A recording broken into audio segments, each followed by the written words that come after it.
اللہ بڑا مہربان ہے، بڑا کریم ہے، بڑا رحیم ہے، لیکن وہ کہتا ہے میری توجہ تو کرانا اپنی جانب، تو آ تو صحیح نا مسجد میں، تو نماز پڑھے گا تو میں تجھے ثواب دوں گا، تو روزہ رکھے گا تو میں تجھے اجر دوں گا، تو حقوق العباد پورے کرے گا تو میں تجھے معاف کروں گا۔ یہ تھوڑی بات ہے کہ اللہ بڑا مہربان ہے تو ہم گھر میں بیٹھے رہیں تو رحمت چھلک چھلک کے آئے گی، اس میں شک نہیں، لیکن وہ کہتا ہے تجھے ماننا تو پڑے گا نا، اگر تو نہیں مانے گا تو تجھے سزا دوں گا۔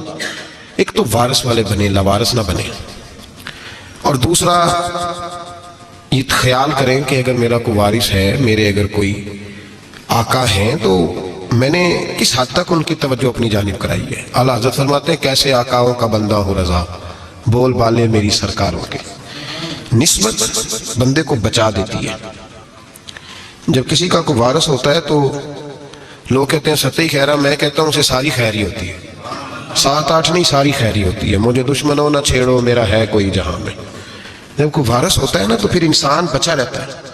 بہت ساری چیزیں تو ویسے ہی وارثوں کے کھاتے میں چلی جاتی ہیں، ادھر آتی نہیں۔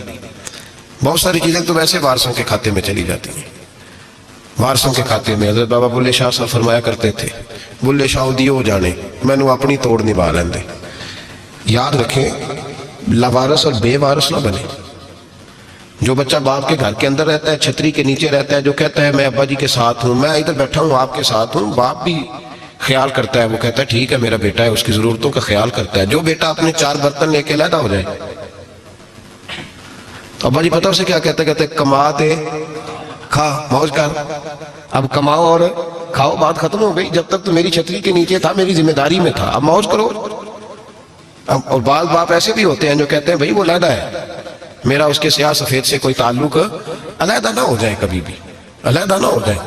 جڑی بکری اجڑوں وچھڑی وہ بگیاڑا جوگی، علیحدہ نہ ہو جائے، اندر رہیں، چھتری کے نیچے رہیں، ادھر ادھر دائیں بائیں نہ بھاگیں۔ قرآن مجید فرقان حمید کی سورہ انفال کی آیت نمبر 33،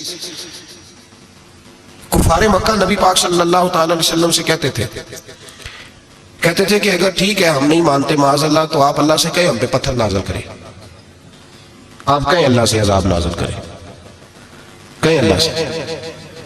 نبی پاک صلی اللہ علیہ وسلم نے نہیں کہا، یہ حضور کی رحمت تھی، حضور نے کہا ہی نہیں کہ یا اللہ تو نازل فرما پتھر۔ کافر کہتے تھے کہیں اللہ سے پتھر نازل کرے، تو اللہ پاک نے سورہ انفال کی آیت نمبر 33 میں فرمایا محبوب وما کان اللہ لیعذبہم وانت فیہم، اللہ کا کام ہی نہیں انہیں عذاب دے، اللہ کا کام ہی نہیں، محبوب میری رحمت کو گوارا نہیں، کیسے عذاب دوں، وانت فیہم، تو جو ان کے درمیان موجود ہے۔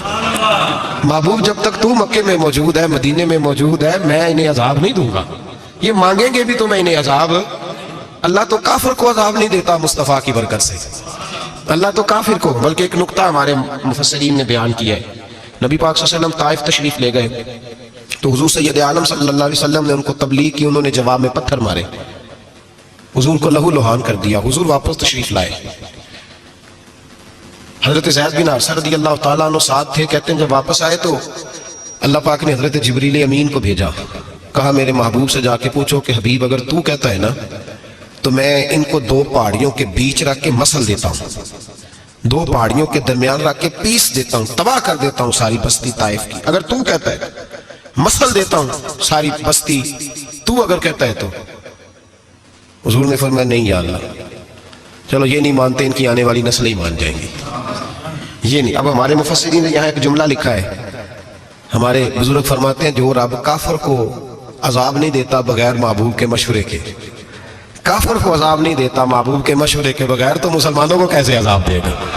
جو کافر کو عذاب دینے سے پہلے نبی پاک سے مشورہ کرتا ہے، تو کہے تو دے دوں عذاب، جو کافر کو عذاب نہیں دے رہا پہلے مصطفیٰ سے پوچھتا ہے حبیب تو اگر کہے تو دوں عذاب، تو کیا وہ مسلمان کے بارے میں نبی پاک سے مشورہ نہیں کرے گا؟ تو پھر اعلیٰ حضرت بول پڑے، کہنے لگے کیسے آقاؤں کا بندہ ہوں رضا، بول بالے میری سرکاروں کے، کیسے آقاؤں کا بندہ ہوں رضا، بول بالے۔ اور پھر کہنے لگے پیش حق مجدہ شفاعت کا سناتے جائیں گے، وہ آپ روتے جائیں گے، ہم کو ہنساتے جائیں گے، وسعتیں دی ہیں خدا نے دامن محبوب کو، جرم کھلتے جائیں گے اور وہ چھپاتے جائیں گے، اور باغ جنت میں محمد مسکراتے جائیں گے، پھول رحمت کے گریں گے، ہم اٹھاتے جائیں گے صلی اللہ علیہ وسلم۔ تو یاد رکھیں جب کوئی وارث ہوتا ہے تو وہ بچاتا ہے، وہ دفاع کرتا ہے، آگے کھڑا ہو جاتا ہے، کہتا تو میرے ساتھ بات کر، بچے کو چھوڑ، میرے ساتھ بات کر، وہ سامنے۔ اور ویسے بھی بندہ غیور ہوتا ہے،